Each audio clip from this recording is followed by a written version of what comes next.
Well, Janusz, Steven Gerrard is no stranger to success on Merseyside, but that was as a player on the other side of Stanley Park.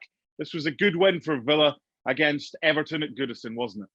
It surely was. Both sides needed it. I think Everton a little bit more, obviously, than Aston Villa, but it's not like either side have been playing extremely well in terms of results. So if you Aston Villa and you look at that squad, you feel that they're balanced in terms of quality and talent, right? In terms of what they have going forward. Historically, that back four has been good, although Steven Gerrard is working on that. So I think he'll take the win and a clean sheet that goes with it just as much as anything else. Yeah, plenty of talk about Everton to come, but I want to focus on Villa right now. I saw a lot of Rangers when Steven Gerrard was there, and it is a 4 at the back, 3-3, and he likes his fullbacks to get forward. That's the kind of system that he's producing here, and it means the kind of 2 10s in behind the striker can play narrow, or they can get a little bit of freedom. That's going to suit Coutinho and Buendia, isn't it? Because it was Buendia that got the goal from the corner. Well, absolutely. I don't think, a lot has changed, though, when you look at Steven Gerrard. I think this is a team that's being built. I think Dean Smith paid the price for the back four, and Emi Martinez not playing well. Remember, just a couple of seasons ago, they were outstanding, arguably the best in the league, right? How many clean sheets did Emi Martinez have? Remember, we're talking about Mings and Konsa as two center backs, maybe the best in the league, right? I mean, England calls and all of that. So I think Steven Gerrard now is just it's an evolution, I think, of this team, because the money is there, the attacking prowess is there as well. And obviously, if you have somebody like Matty Cash, for example, just on that one side, I mean, he's always willing and good in terms of going forward. So I just think it's going to take some time to bed in all these attacking players. Let's not forget Leon Bailey still not available. So, I mean, there's a lot to go to in terms of their attack. Yeah, it's been an excellent start for Steven Gerrard at Villa. Now, Everton, planes flying overhead, saying time to go, Mr. Chairman, Bill Kenwright, after 22 years.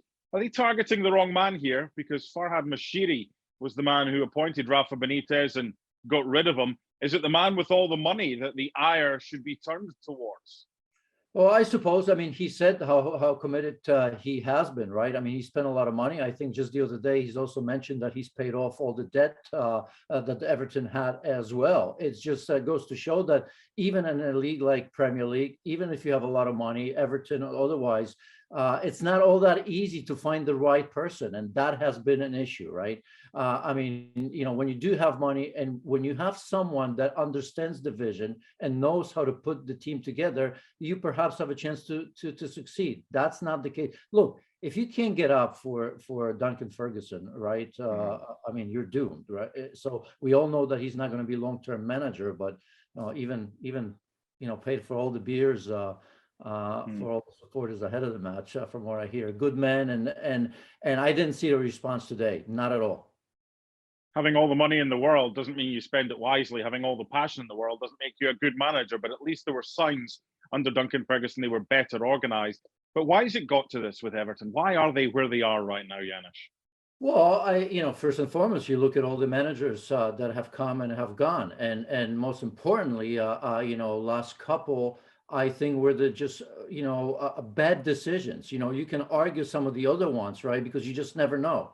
No matter what the name I throw at you right now, I can't think of a name for Everton manager. And if I can't find one, it just goes to show how difficult that decision is. But Carlo Ancelotti, we knew from the off that this is not the sort of team that he needs to be. He needed world-class stars, and there wasn't one in his time at Everton, right? We see what happens in his second go-around with Real Madrid. He loves to and knows how to work with those sorts of players. And Rafa Benitez, for the obvious reasons, wasn't a good choice as well.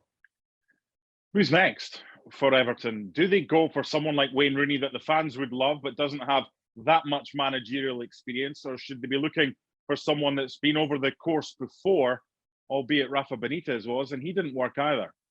Nobody has an idea. I don't have one. I suspect that Everton doesn't know either for sure, because there's always going to be an if, right? I mean, there isn't one manager that's gonna make everybody go say, well, that's the man. But you do have to unify these supporters. If I look at Wayne Rooney, I understand that he may not be the right decision, but right now you need a little bit of calm, right? I mean, if there's one decision that defense will get behind, it'll probably be Wayne Rooney. Is it going to be the right choice? We don't know because we'll never know. But I'm warming up to the idea of Wayne Rooney simply because I can't think of a one manager right now that would make sense for Everton where I could say, yeah, that's the man. Are the players to blame at Everton, Janusz? Oh, they always are. I mean, it's always a combination. We all know that. It doesn't take you or I or anybody else to point towards that. But it's a difficult and a very dangerous time for Everton Football Club right now. Because just as much as you're trying to bring the right man, there is discontent, right, at the club right now. The results aren't good. We keep on saying that, you know what, yeah, Everton won't drop. Look, another loss at home, 1 win in 14 right now. And yes, I do believe in the heart of hearts that there's enough talent. But think about this. I mean, we are probably seeing the last of Calvert-Lewin and Richarlison for that club. And although they weren't great today, we know they're quality players. But I think they're looking on to move on, and there are plenty of clubs that will take them. And I think they got to be looking right now and saying, what's the vision here? How long are we going to wait till Everton is going to come good? And what's coming good, by the way? Probably still top 6, no more than that anytime in the near future. A lot of problems at Everton, but on the other side, a deserved win for Aston Villa. And with the short-term games coming up for them, they might have their eye on European football next season. Thanks so much for watching ESPN on YouTube. And for more sports highlights and analysis, be sure to download the ESPN app. And for premium content and live streaming, subscribe to ESPN Plus.